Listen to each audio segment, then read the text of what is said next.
Hello friends, welcome to Day Trader Telugu and good evening. Sensex 148 points gain అయి 60,284 దగ్గర close అయితే Nifty 46 points gain అయి 17,992 దగ్గర close అయింది. ఇవాళ మార్కెట్ ఓపెనింగ్ కి ముందున్న డేటాను గమనిస్తే ఏషియన్ మార్కెట్స్, యూఎస్ మార్కెట్స్ అంతా నెగిటివ్ లోనే ఉన్నాయి. బాండ్ డీల్స్ పెరుగుతున్నాయి, క్రూడ్ ఆయిల్ ప్రైసెస్ కూడా రికార్డు స్థాయిలోనే ఉన్నాయి. అండ్ ఎఫ్ఐడిఏ రిలేటెడ్ గా కూడా నిన్న మనకి మార్కెట్స్ లో సెల్లింగ్ యాక్టివిటీ కనిపించింది. కానీ అది ఈక్విటీ సైడ్. అదే మీరు ఎఫ్ఎన్ఓ సైడ్ చూసారంటే ఎఫ్ఐఎస్ కి సంబంధించిన ఎఫ్ఎన్ఓ యాక్టివిటీ ప్రీవియస్ గా 59% లాంగ్ పొజిషన్స్ ఉంటే ఫ్యూచర్స్ లో అది 64% కి. ఈ రీసెంట్ డేస్ లో ఎప్పుడు కూడా మనకి 60 అబో ఎఫ్ఎన్ఓలో ఫ్యూచర్స్ డేటాలో మనకు కనిపించలేదు ఎఫ్ఐఎస్ ఒక యాక్టివిటీ.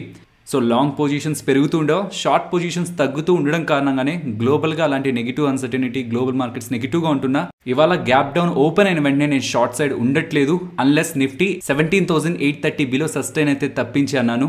అండ్ మార్కెట్లో రికవరీని ఎక్స్పెక్ట్ చేస్తున్నాను. 17,947 లెవెల్ అబోవ్ సస్టైన్ అయితే పాజిటివ్ సైడ్ ఉంటున్నాను కూడా అప్డేట్ చేశాను. దీనికి ఓన్లీ రీజన్ ఈక్విటీలో సెల్ చేస్తున్న, ఫ్యూచర్స్ లో వాళ్ళు లాంగ్ పొజిషన్స్ ని ఇనిషియేట్ చేస్తున్నారు. అలాగే ఆప్షన్ డేటా కూడా పాజిటివ్ గా ఉండడంతోనే ఓపెనింగ్ కి ముందున్న నెగిటివ్ సెంటిమెంట్ ఓపెన్ అయిన తర్వాత కొంతవరకు రికవర్ అవుతుందని ఒక ఎక్స్పెక్టేషన్ ఉంది. బట్ అంత ఈజీగా అయితే ఇవాళ మార్కెట్లో రికవరీ కనిపించలేదు. ఓపెనింగ్ గ్యాప్ డౌన్, అక్కడి నుంచి మార్కెట్ రికవర్ అయింది. కానీ ఓపెనింగ్ లో వచ్చిన రికవరీ నుంచి 120 పాయింట్స్ దగ్గరగా సెల్ ఆఫ్ అండ్ ఆ 120 పాయింట్స్ నుంచి నియర్లీ 130 పాయింట్స్ దగ్గరగా మార్కెట్ లో రికవరీ అయితే కనిపించింది. అక్టోబర్ 13 వెనస్డేనా ఇన్ఫోసిస్, విప్రో అలాగే మైండ్ ట్రీ వాళ్ళు ఈ 3 మేజర్ ఐటీ కంపెనీస్ రేపు మనకి రిజల్ట్స్ ని పోస్ట్ చేయబోతున్నాయి. ఈ కంపెనీస్ ఎలాంటి రిజల్ట్స్ ని రేపు పోస్ట్ చేస్తాయనేది షార్ట్ టర్మ్ ఐటీ సెక్టర్ యొక్క సెంటిమెంట్ ని డిసైడ్ చేస్తుంది. So 13th Infosys, Wipro and Mindtree ఉంటే 14th థర్స్డే హెచ్సిఎల్ టెక్నాలజీస్ వాళ్ళ రిజల్ట్స్ ని పోస్ట్ చేస్తారు. And short term view 17,470 level above sustain అవుతున్నంత వరకు ప్రెసెంట్ అయితే అదే కంటిన్యూ చేస్తారు. సో ఫర్దర్ గా మార్కెట్ ఒకవేళ 18,050 లెవెల్ అబోవ్ క్లోజ్ అవుతుంటే ఫర్దర్ గా మనం ఈ సపోర్ట్ ని మారుద్దాం. అంతవరకు కూడా మార్కెట్ 17,470 లెవెల్ అబోవ్ సస్టైన్ అవుతున్నంత వరకు కూడా మార్కెట్ ఒక షార్ట్ టర్మ్ వ్యూ నేను పాజిటివ్ గానే చూస్తున్నాను. నెక్స్ట్ స్కాఫ్లర్ ఇండియా గురించి మాట్లాడుకోవాలి.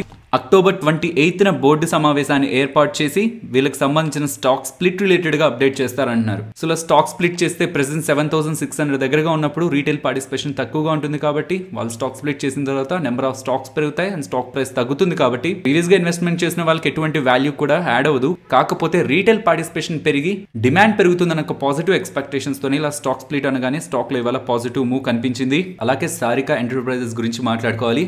వీళ్ళకి 42 crores విలువ చేసే ఒక ఆర్డర్ వచ్చింది. ఇంతకీ ఈ కంపెనీ మార్కెట్ క్యాపిటల్ ఎంతో తెలుసా? ఇలా ఇవాళ పెరిగిన తర్వాత 47 crore. ఇంత చిన్న కంపెనీకి మార్కెట్ క్యాపిటల్ ఎంత ఉందో అంత వాల్యూ చేసే ఆర్డర్ ఇలా లభించడంతో స్టాక్ ఇవాళ 20% అప్పర్ సర్క్యూట్ లో క్లోజ్ అయింది. స్మార్ట్ ఫీడర్ ఆటోమేషన్ ప్రొడక్ట్స్ ని తయారు చేస్తూ ఉంటారు. వీటి రిలేటెడ్ గా వీళ్ళకి జమ్మూ అండ్ కాశ్మీర్ లో పవర్ డిస్ట్రిబ్యూషన్ రిలేటెడ్ గా ఈ ఆర్డర్ అయితే లభించింది. స్మార్ట్ ఫీడర్స్ అంటే ఈ ఫీడర్స్ అనేవి ఏంటంటే ఒక పవర్ లైన్స్ ఎలక్ట్రిసిటీని ట్రాన్స్మిషన్ చేసే దాంట్లో ఈ ఫీడర్స్ ని యూజ్ చేస్తూ ఉంటారు. నెక్స్ట్ టాటా మోటార్స్ గురించి మాట్లాడుకోవాలి. ఓపెనింగ్ లో కొంతవరకు ర్యాలీయే 1% దగ్గరగా పాజిటివ్ లో క్లోజ్ అయింది. టాటా మోటార్ వాళ్ళు వాళ్ళ గ్లోబల్ హోల్సేల్ అలాగే ప్యాసింజర్ వెహికల్ సేల్స్ డేటాని అయితే రిలీజ్ చేశారు. కమర్షియల్ వెహికల్ సెగ్మెంట్ కి సంబంధించి 57% ఇయర్ ఆన్ ఇయర్ లో అండ్ ప్యాసింజర్ వెహికల్ సెగ్మెంట్ కి సంబంధించి సెప్టెంబర్ క్వార్టర్ రిలేటెడ్ గా ఈ డేటా 11% దగ్గరగా ఇయర్ ఆన్ ఇయర్ కంపారిజన్ లో గ్రో అయింది అంటున్నారు. అండ్ జాగ్వార్ అలాగే ల్యాండ్ రోవర్ బిజినెస్ 24% దగ్గరగా ఇయర్ ఆన్ ఇయర్ కంపారిజన్ లో గ్రోత్ కనిపించిందని టాటా మోటార్స్ వాళ్ళు అప్డేట్ చేయడంతో ఓపెనింగ్ స్ట్రాంగ్ గా మూవ్ అయింది. అక్కడ నుంచి కొంతవరకు కూల్ ఆఫ్ అయింది. ఇది M&M వాళ్ళు చెప్తున్నారు. ఈ సెమీ కండక్టర్ షార్టేజ్ ఉంది కదా, అది నెక్స్ట్ మంత్ లోపు మోస్ట్లీ క్లియర్ అవడానికి పాసిబిలిటీ ఉంది. సో సెమీ కండక్టర్స్ ఒక షార్టేజ్ వల్ల ఆటో ఇండస్ట్రీ ఇంపాక్ట్ అవుతుంది. ఒక అన్సర్టనిటీ ఏదైతే ఆటో సెగ్మెంట్ మీద ఉందో క్లియర్ అవబోతుందని M&M వాళ్ళు అయితే అప్డేట్ చేశారు. కానీ మీకు గుర్తుంటే నిన్నటి వీడియోలోనే మనం మార్కెట్ ఆల్రెడీ ఎక్స్పెక్ట్ చేస్తుంది ఈ సెమీ కండక్టర్స్ ఒక షార్టేజ్ ఎక్కువ కాలం ఉండదు, ఇది కంప్లీట్ అవుతుందని మార్కెట్ ముందుగానే ఎక్స్పెక్ట్ చేస్తూనే రీసెంట్ డేస్లో ఎస్పెషల్లీ టాటా మోటార్స్ని గమనించారంటే లాస్ట్ 1 monthలో ఐ థింక్ 40% దగ్గరగా ర్యాలీ అయినట్టుంది. సో ఇది మార్కెట్ ముందుగానే ఎస్టిమేట్ చేస్తూ దాన్ని రిఫ్లెక్ట్ చేసే ప్రయత్నం చేసింది కాబట్టి M&M వాళ్ళు ఈ అప్డేట్స్ చేస్తున్న మార్కెట్ దానికి అంత పాజిటివ్ గా అయితే రియాక్ట్ అవ్వలేదు. And even Adani green energy వాళ్ళు కూడా వాళ్ళ బిజినెస్ అప్డేట్ అయితే చేశారు. Total energy sale year on year comparison లో 61% గ్రో అయిందంటూ వీళ్ళ టోటల్ కెపాసిటీ ప్రెసెంట్ 5.4 GW అని మెన్షన్ చేస్తున్నారు. అది ఇయర్ ఆన్ ఇయర్ కంపారిజన్ లో ఆల్మోస్ట్ డబుల్ అయినట్టు. Next Ujjivan small finance bank గురించి మాట్లాడుకోవాలి. Ujjivan small finance bank related గా వీళ్ళు బిజినెస్ అప్డేట్ చేశారు. రీసెంట్ క్వార్టర్స్ లో most of the small finance banks కొంత వీక్ గా పర్ఫార్మ్ చేశాయి. బట్ ఈసారి కొంత బెటర్ గా నెంబర్స్ వస్తూ ఉండేసరికి స్టాక్ ప్రైజెస్ లో మంచి ర్యాలీ అయితే కనిపించింది. డిపాజిట్స్ లాస్ట్ ఇయర్ తో కంపేర్ చేస్తే 31, లాస్ట్ క్వార్టర్ తో కంపేర్ చేస్తే 3% గ్రో అయింది అంటున్నారు. అండ్ వీళ్ళ అడ్వాన్సెస్ లాస్ట్ ఇయర్ తో కంపేర్ చేస్తే 4% అండ్ లాస్ట్ క్వార్టర్ తో కంపేర్ చేస్తే 3%. అండ్ వీళ్ళ కాసా లాస్ట్ క్వార్టర్ తో కంపేర్ చేస్తే 14.24% దగ్గరగా గ్రో అయ్యి ప్రెసెంట్ 22.4గా ఉందని వీళ్ళు మెన్షన్ చేస్తున్నారు. నెక్స్ట్ క్యాడిలా హెల్త్ కేర్ గురించి మాట్లాడుకోవాలి. వీళ్ళ రిలేటెడ్ గా వ్యాక్సిన్ వస్తుందని చాలా మంత్స్ నుంచి అప్డేట్ ఉంది. యాక్చువల్ గా May ending point of time కి వీళ్ళు లాంచ్ చేస్తారని మార్కెట్ ఎక్స్పెక్ట్ చేస్తూ వచ్చింది. బట్ కొన్ని కారణాల చేత అది డిలే అవుతూ రావడం కారణంగా ఇప్పుడు క్యాడిలా హెల్త్ కేర్ రిలేటెడ్ గా అది నెగిటివ్ గా మారింది. ఇప్పటి వరకు ఏ ఏజ్ గ్రూప్ కి అయితే వ్యాక్సిన్ లేదో ఆ ఏజ్ గ్రూప్ రిలేటెడ్ గా వీళ్ళు వ్యాక్సిన్ ని తీసుకొస్తున్నారు. 12 to 18 ఇయర్స్ ఈ అడోలసెన్స్ గ్రూప్ లో ఉన్న వాళ్ళు ఈ వ్యాక్సిన్ యూజ్ చేయొచ్చని ఎలా వీళ్ళు అప్డేట్ చేశారు. ఫస్ట్ మూవర్ అడ్వాంటేజ్ ఇప్పుడు క్యాడిలా వాళ్ళకి దొరుకుతుందని ఒక ఎక్స్పెక్టేషన్ మార్కెట్ లో ఉంది. కానీ ఇవాళ మనకు వచ్చిన అప్డేట్ ఆల్రెడీ మార్కెట్ లో ఉన్న కోవాక్సిన్ ని చిల్డ్రన్స్ కి యూజ్ చేయొచ్చు 2 to 18 ఇయర్స్. ఇంకా చెప్పాలంటే క్యాడిలా వాళ్ళది 12 to 18 ఇయర్స్, కానీ Covax from 2 years to 18 years వరకు ఉన్న చిల్డ్రన్స్ కూడా యూజ్ చేయొచ్చని అప్డేట్ రావడంతో ఏ అడ్వాంటేజ్ అయితే క్యాడిలా హెల్త్ కేర్ ఉంటుంది అనుకున్నారో ఆ అడ్వాంటేజ్ కొంతవరకు వానిష్ అవుతుంది. కాబట్టి ఇవాళ ఈ అప్డేట్ రాగానే స్టాక్ ప్రైస్ లో ఫాల్ కనిపించింది. నెక్స్ట్ వడాఫోన్ ఐడియా గురించి మాట్లాడుకోవాలి. 2 అప్డేట్స్ కనిపిస్తున్నాయి. ఒకటి, వీళ్ళ ప్రమోటర్స్ లైక్ ఆదిత్య బిర్లా వాళ్ళు కానీ అండ్ వడాఫోన్ పేరెంట్ కంపెనీ కానీ కొంత మొత్తంలో ఇన్వెస్ట్మెంట్స్ చేసి ఇన్వెస్టర్స్ కి కాన్ఫిడెన్స్ ని బిల్డ్ చేయడానికి ప్రయత్నిస్తారనేలా సోర్సెస్ దగ్గర నుంచి అప్డేట్ వస్తున్నట్టు సిఎన్బిసి వాళ్ళు అప్డేట్ చేస్తున్నారు. ఎటువంటి ఇన్వెస్ట్మెంట్ చేయకుండా వడాఫోన్ ఐడియాలో డబ్బులు పెట్టండి అని ఇతర ఇన్వెస్టర్స్ దగ్గరికి వెళ్తే మీకే కాన్ఫిడెన్స్ లేనప్పుడు మమ్మల్ని ఎలా ఇన్వెస్ట్మెంట్ చేయమంటారు అంటారు. కాబట్టి నియర్లీ 1000 crore దగ్గరగా ఇన్వెస్ట్మెంట్ చేసి ఇన్వెస్టర్స్ ఒక కాన్ఫిడెన్స్ ని బూస్ట్ చేయడానికి పాసిబిలిటీ ఉంటుందన్నట్టు మనకు ఒక అప్డేట్ కనిపిస్తుంది. దీంతో పాటు డిఓటి వాళ్ళు డిపార్ట్మెంట్ ఆఫ్ టెలికమ్యూనికేషన్స్ వాళ్ళు ఎయిర్టెల్ అలాగే వడాఫోన్ ఐడియాని వీళ్ళిద్దరికి కంబైన్డ్ గా వేసిన పెనాల్టీ నియర్లీ 3000 crore దగ్గరగా. ఆ పెనాల్టీ రిలేటెడ్ గా టీడీఎస్ఐటి వాళ్ళు డిపార్ట్మెంట్ ఆఫ్ టెలికమ్యూనికేషన్స్ వాళ్ళని రిప్లై అయితే అడుగుతున్నారు. యాక్చువల్గా స్టే విధిస్తారు అనుకున్నారు, కానీ టీడీఎస్ఐటి వాళ్ళు స్టే విధించలేరు. దీని రిలేటెడ్ గా ఫర్దర్ డేటాని డిపార్ట్మెంట్ ఆఫ్ టెలికమ్యూనికేషన్స్ దగ్గర నుంచి తీసుకొని ఫైనల్ కంక్లూజన్ ని October 26th ఇస్తారన్నట్లయితే డేటా కనిపిస్తుంది.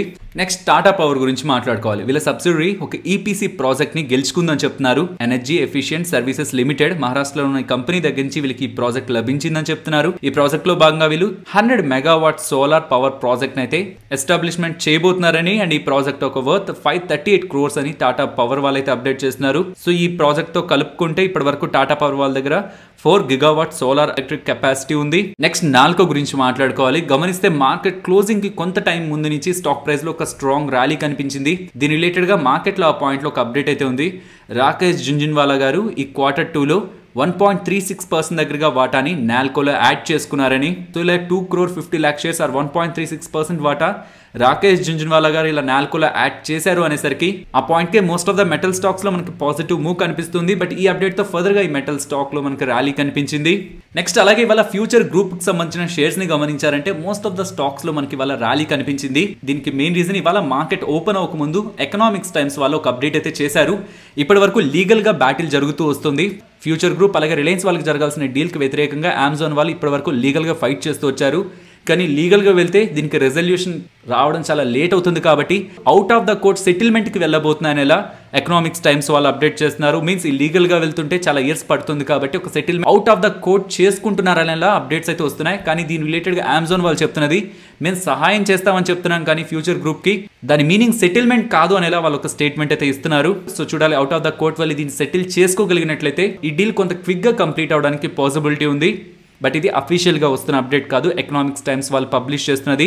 నెక్స్ట్ నిన్న అలాగే ఇవాళ కొన్ని కంపెనీస్ నెంబర్స్ ని పోస్ట్ చేసే వాటి గురించి మాట్లాడుకుందాం. నిన్న మనకి పోస్ట్ చేసిన వాటిలో టాటా మెటాలిక్స్ మార్కెట్ క్లోజ్ అయిన తర్వాత వాళ్ళ నెంబర్స్ ని పోస్ట్ చేశారు. ఇవాళ మార్కెట్ లో ఆ రిజల్ట్స్ ఒక ఇంపాక్ట్ అయితే కనిపించింది. వీళ్ళ నెంబర్స్ ని గమనిస్తే క్వార్టర్ కంపారిజన్ లో రెవెన్యూస్ లో మనకి ఇంప్రూవ్మెంట్ కనిపిస్తున్న నెట్ ప్రాఫిట్ సిగ్నిఫికెంట్ గా ఇంపాక్ట్ అయింది. దీనికి రీజన్ వీళ్ళు చెప్తున్నది వీళ్ళ ఇన్పుట్ కాస్ట్లు పెరిగాయి అంటున్నారు. స్పెషల్లీ కోల్ ప్రైసెస్ పెరగడం కారణంగా అండ్ ఈవెన్ మెటల్ ప్రైసెస్ కూడా ప్రీవియస్ డేస్ నుంచి కొంతవరకు కూల్ ఆఫ్ అవుతుండేసరికి కూడా వీళ్ళ ఆపరేటింగ్ ప్రాఫిట్ లో ఇంపాక్ట్ అయితే కనిపించింది. కాబట్టి వీళ్ళ ప్రాఫిట్స్ లో డిక్లైన్. సో ఇలా బాటమ్ లైన్ లో ఇలాంటి ఇంపాక్ట్ కనిపించేసరికి స్టాక్ ప్రైస్ 6% దగ్గరగా ఫాల్ అయింది. ఈవెన్ కృష్ణ డయాగ్నోస్టిక్స్ ఫాల్ కూడా మెయిన్ రీజన్ వీళ్ళ రిజల్ట్సే. నిన్న వీళ్ళ రిజల్ట్స్ ని పోస్ట్ చేశారు. ప్రీవియస్ క్వార్టర్తో కంపేర్ చేస్తే సేల్స్లోను మార్జిన్స్లోను అండ్ ప్రాఫిట్లో కూడా డిక్లైన్ కనిపిస్తూ ఉండేసరికి స్టాక్ నది ఇవాళ నెగిటివ్గా ఇంపాక్ట్ చేసింది. ఇంకా ఎక్కువ ఫాల్ అయింది, కానీ సెకండ్ హాఫ్ నుంచి కొంతవరకు రికవరీ స్టాక్ ప్రైస్లో కనిపించింది. నెక్స్ట్ డెల్టా కాప్ వీళ్ళు నెంబర్స్ ని పోస్ట్ చేశారు, బట్ నెంబర్స్ కంటే ఎక్కువగా ఇంపాక్ట్ చేసింది ఇవాళ స్టాక్ ని ఇంపాక్ట్ చేసింది మేనేజ్మెంట్ ఒక కామెంటరీ. మేనేజ్మెంట్ చెప్తున్నది వీళ్ళ Goa casino business September last 10 days లో జనరేట్ చేసిన revenues entire April month revenues కి ఈక్వల్ గా ఉన్నాయని చెప్తున్నారు. అండ్ వీళ్ళ సిక్కిం క్యాసినో బిజినెస్ Q2 కి సంబంధించి ఏ రెవెన్యూస్ అయితే వీళ్ళు సంపాదించారో అది ఎంటైర్ 2019. సో ఒక్క క్వార్టర్లో వచ్చిన రెవెన్యూస్ ఎంటైర్ 2019 కి సంబంధించిన రెవెన్యూస్ కి ఈక్వల్ అని. And most important, coming quarters లో వీళ్ళ బిజినెస్ ఈ వైరస్ కి ముందున్న లెవెల్స్ కంటే కూడా బెటర్ గా గ్రో అవుతుందని వీళ్ళు ఎస్టిమేట్ చేస్తూ ఫ్యూచర్ బిజినెస్ రిలేటెడ్ గా ఇలా పాజిటివ్ కామెంట్స్ చేయడం కూడా స్టాక్ ని ఇవాళ పాజిటివ్ గా మూవ్ చేసింది. అండ్ ఇవాళ మార్కెట్ టైంలో జేటీఎల్ ఇన్ఫ్రా అలాగే జిఎం బ్రివరీస్ వీళ్ళిద్దరు కూడా నెంబర్స్ ని పోస్ట్ చేశారు. అండ్ ఈ నెంబర్స్ ఎక్స్పెక్టెడ్ కంటే బెటర్ గానే ఉన్నాయి. జేటీఎల్ ఇన్ఫ్రా రిలేటెడ్ గా ఉన్న నెంబర్స్ ని గమనిస్తే టాప్ లైన్ వీళ్ళ రెవెన్యూ ఇయర్ ఆన్ ఇయర్ లో and quarter on quarter loan grow అవుతుంది. వీళ్ళ ఆపరేటింగ్ ప్రాఫిట్ మార్జిన్ బెటర్ గానే ఉంది. అండ్ వీళ్ళ ప్రాఫిటబిలిటీ కూడా in comparison with quarter on quarter and year on year లో బెటర్ గానే ఉంది. వీళ్ళ నెంబర్స్ బాగున్నాయి. అండ్ ఈవెన్ జిఎం బ్రివరీస్ కూడా ఎక్స్పెక్టెడ్ కంటే బెటర్ గానే కనిపిస్తుంది. స్పెషల్లీ వీళ్ళ మార్జిన్స్ ని గమనించండి, 6.48% దగ్గరగా మార్జిన్స్ ని మెయింటైన్ చేస్తున్నారు. అది లాస్ట్ క్వార్టర్, ఆ లాస్ట్ ఇయర్ సేమ్ క్వార్టర్ తో కంపేర్ చేసిన బెటర్మెంట్ కనిపిస్తుంది. Revenues quarter on quarter comparison లో 65% అండ్ ఆపరేటింగ్ ప్రాఫిట్ 78% దగ్గరగా గ్రోత్ అయితే కనిపించింది. సో ఇది కూడా ఎక్స్పెక్టెడ్ కంటే అబోవ్ ఉండడం స్టాక్ ని వల్ల స్ట్రాంగ్ గా మూవ్ చేసింది. Next Nifty support 17,880 and resistance 18,050 and next bank nifty support 38,170 and resistance 38,850. Next Nifty option chain డేటాను గమనిస్తే వీక్లీ అలాగే మంత్లీ ఈ రెండు ఎక్స్పైరీస్ లో ఉన్న ఓపెన్ ఇంట్రెస్ట్ డేటాని గమనిస్తూ ఉంటే ప్రీవియస్ గా మాట్లాడుకుంటున్నదే టాప్ సైడ్ 18,200 దగ్గర మంత్లీలో మనకు అన్వైండింగ్ కనిపిస్తుంది. కానీ మీరు వీక్లీలోకి వెళ్ళి గమనించారంటే ఇక్కడ స్ట్రాంగ్ డేటా బిల్డ్ అవుతూ ఉంటుంది. అండ్ డౌన్ సైడ్ స్ట్రాంగ్ గా డేటా బిల్డ్ అవుతున్నది 17,800.